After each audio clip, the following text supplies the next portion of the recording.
बाबा साहब जब आपको कह के गए कि आप बुद्ध के धम्म को अपनाओ तो उसको मानने में क्या रुकावट है? मुझे ये बात आज तक समझ में नहीं आ रही। बिल्कुल बिल्कुल, अभी आपकी बात आपके समाज में बिल्कुल आप कह रहे हो, मैं भी बता रहा हूँ, तो नहीं किया चाहिए था बाबा। मैं तो मान ही रहा हूँ उस बात को, मैं तो मानता हूँ उस बात को। जो अपर कास्ट हैं वो तो सबसे ज़्यादा दोषी हैं ही हैं, वो तो न्याय करने में सबसे आगे। और मैं भी उसी कम्युनिटी से हूँ, मैं तो खुद शर्मिंदा होता हूँ उनके कामों से। बल्कि मैंने तो फेसबुक में लिखा भी था कि मैं तो अपने पूर्वजों के जो कुकर्म हैं उसका प्रायश्चित अपने मरते दम तक करूँगा। मगर मैं ये बात कहना चाहता हूँ कि वो अपना हक, अपनी सत्ता छोड़ेंगे नहीं आपके लिए। ठाकुर हो, ब्राह्मण हो, जो भी अपर कास्ट हैं, वो अपनी सत्ता तश्तरी में रख के आपको नहीं देंगे। उसके लिए आपको ही कोशिश करनी पड़ेगी, वो उसके लिए आपको ही कोशिश करनी पड़ेगी। बाबा साहब ने जब आपको बुद्ध का इतना शानदार धम्म दिया तो उसको मानने में तकलीफ किस बात की, मुझे आज तक समझ में नहीं आया। बुद्ध का धम्म आपको प्रगति का भी रास्ता देता है और आपको एकजुट भी करता है। पंचशील के झंडे के नीचे अगर बहुजन समाज पूरा आ जाए तो पूरा का पूरा समाज एकजुट हो जाएगा। मगर ये बात समझ में क्यों नहीं आ रही समाज को? जिस बाबा साहब ने आपको नौकरी दी, तरक्की के रास्ते खोले, शिक्षा का रास्ता खोला, व्यापार का, बिजनेस का रास्ता खोला, जिनकी वजह से आप पैसा कमा रहे हो, आप अच्छा घर बार चला रहे हो, उन बाबा साहब की दी हुई हर चीज़ के लिए बाबा साहब जिम्मेदार हैं। आप उनका नमक खा रहे हो। अगर आप बाबा साहब की बात नहीं मान रहे हो तो आप नमक हराम हो, मैं तो ये मानता हूँ। और बाबा साहब जब आपको कह के गए कि आप बुद्ध के धम्म को अपनाओ तो उसको मानने में क्या रुकावट है? मुझे ये बात आज तक समझ में नहीं आ रही। तो मेरी तो सभी साथियों से अपील है कि कोई आपकी मुक्ति के लिए अपर कास्ट के नेताओं से और उनसे अब उनके भरोसे मत रहो। ये मुक्ति आपको खुद ही लेनी पड़ेगी। एक पर्टिकुलर कम्युनिटी की आस्थाओं का ही ध्यान रखा जा रहा है पूरे देश में, जिसकी भावनाएं बहुत हर बात पे ही आहत हो जाती हैं, और जिसकी भावनाएं हजारों सालों से आहत हो रही हैं, उसके बारे में ना मीडिया बोल रहा है, न पॉलिटिकल पार्टीज़ बोल रही हैं, न समाज बोल रहा है। जिन किताबों में, जिन शास्त्रों में उनका रोज़ अपमान हो रहा है, जिनके द्वारा जिनमें लिखा गया है कि शूद्र जो है, शूद्रों के साथ भेदभाव किया गया है, शूद्रों का उन शास्त्रों में अपमान किया गया है। रामचरितमानस में जैसे लिखा हुआ है कि ढोल गवार शूद्र पशु नारी, ये सब ताड़न के अधिकारी। तो एक बड़े प्रसिद्ध कवि हैं जो आजकल उसका बड़ा प्रचार भी कर रहे हैं। तो जब उसमें ये लिखा जाता है कि ढोल गवार शूद्र पशु नारी, ये सब ताड़न के अधिकारी, ताड़न का मतलब है पिटाई के अधिकारी, तो जब तक ये रामचरितमानस का पाठ चलता रहेगा तो एक पर्टिकुलर कम्युनिटी जो शूद्र है, जो स्त्रियां हैं, उनका तो रोज़ अपमान हो रहा है, उनकी तो भावनाएं रोज़ आहत हो रही हैं। मगर पूरा समाज जो है उसको अनदेखा कर रहा है। तो ये समाज है कौन जो इसको अनदेखा कर रहा है, और जिसके साथ ये अपमान हो रहा है वो चुप क्यों बैठा हुआ है? अभी बिल्किस बानो का भी मामला हुआ, उसमें भी जो सामूहिक बलात्कार के जो दोषी थे उनको समय से पहले उनको रिहा कर दिया गया। पता चला है कि वो गृह मंत्रालय ने उनको रिहाई के आदेश दिए हैं। और सिर्फ सामूहिक बलात्कार नहीं था, उसमें एक इतना दर्दनाक भी उसमें एक और उसमें इंसिडेंट है कि 3 साल की जो छोटी बच्ची थी उसको पत्थर पे पटक के मार दिया। मतलब इतना दर्दनाक अपराध, इतना वहशी दरिंदे जो थे उनको समय से पहले छोड़ा गया, सरकार जिसमें जिम्मेदार रही। और इतना ही नहीं, छोड़ा ही नहीं गया, मतलब एक तो कोड ऊपर से उसमें खाज। जब उनको छोड़ा गया तो उनको बाहर आए तो उनको मिठाई भी खिलाई गई, उनको फूल मालाएं पहनाई गई। तो कौन सा ऐसा समाज था जिसकी भावनाएं जो उस समय आहत नहीं हुई?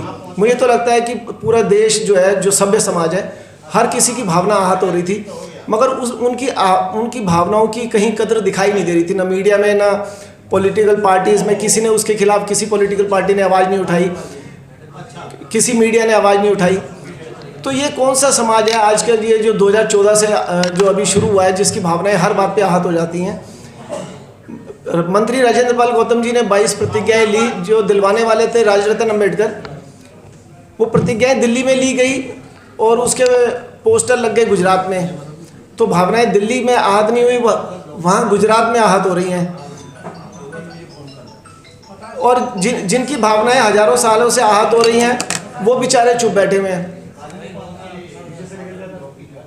और इसमें अभी जैसे भंते जी ने कहा था, उसमें मैं एक बात और ऐड करूँगा कि इसकी वजह क्या है। ये जिनकी भावनाएं आहत हो रही हैं उसको इग्नोर क्यों किया जा रहा है?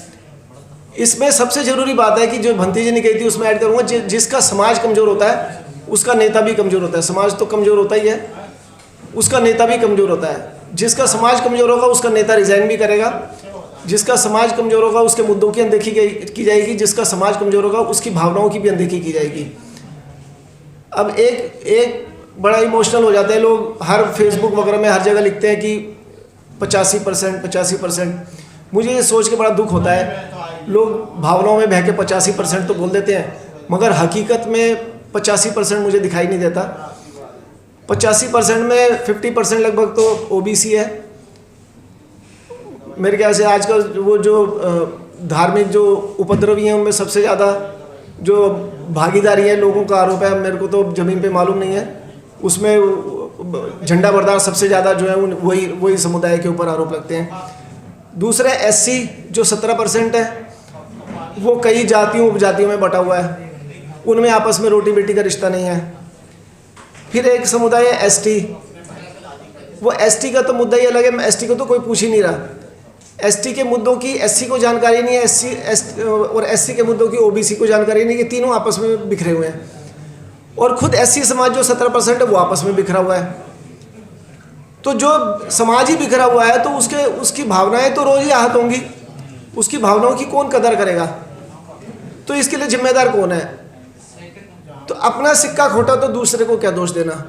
जब अपना समाज ही आपस में बटा हुआ है तो आप दूसरों से ये उम्मीद मत करो कि दूसरे आपकी भावनाओं की कदर करेंगे। दूसरा समाज जो शोषण वाला समाज है, उसके जो राजनीतिक दल के नेता हैं, शीर्ष नेतृत्व है, वो आपका ख्याल रखेगा। आपकी इज्जत तो जब आप खुद ही नहीं करोगे तो दूसरा भी नहीं करेगा। जब तक आपका समाज एक नहीं होगा, आपका समाज मजबूत नहीं होगा। ये आपको गांठ मार लेनी चाहिए बात। तो ये सोच के मुझे बड़ा दुख होता है कि समाज में जो बुद्धिजीवी वर्ग है, जो जागरूक वर्ग है, जो पढ़ा लिखा वर्ग है, वो तो इस बात को समझ रहा है, मगर वो ये बात जनसाधारण तक नहीं जा रही। तो मेरी तो सभी समाज के लोगों से, सभी लोगों से यही विनती है कि जो 85% की बात कहते हैं उसको हकीकत में भी उतारने की कोशिश करें। बाबा साहब इतना एक गुरु मंत्र दे के गए लास्ट में, मेरे ख्याल से उनके जितना बुद्धिमान व्यक्ति तो आधुनिक भारत में और पूरे अगर भारत का इतिहास देखा जाए तो गौतम बुद्ध के बाद इतना इंटेलिजेंट और इतना क्रांतिकारी, इतना बुद्धिजीवी आदमी भारत में हुआ नहीं। उन्होंने पूरे ज़िंदगी की रिसर्च करके एक बुद्ध धर्म दिया, इतना शानदार धर्म जो मानवता की भी बात करता है, जो साइंटिफिक टेम्परामेंट की भी बात करता है। मगर उन्होंने जब अपने समाज को वो बुद्ध धर्म दिया, प्रगति का धर्म था, शांति का धर्म था, मैत्री का धर्म था, वैज्ञानिक सोच का धर्म था, मगर समाज के लोगों ने बाबा साहब को इग्नोर कर दिया। फ़ोटो तो लगा ली उनकी, ये तो पता लग गया कि उनका मुक्तिदाता कौन है। इतनी तो सोशल मीडिया के थ्रू अब आज के ज़माने में उनको इतनी अवेयरनेस तो आ गई कि उनके मुक्तिदाता बाबा साहब है।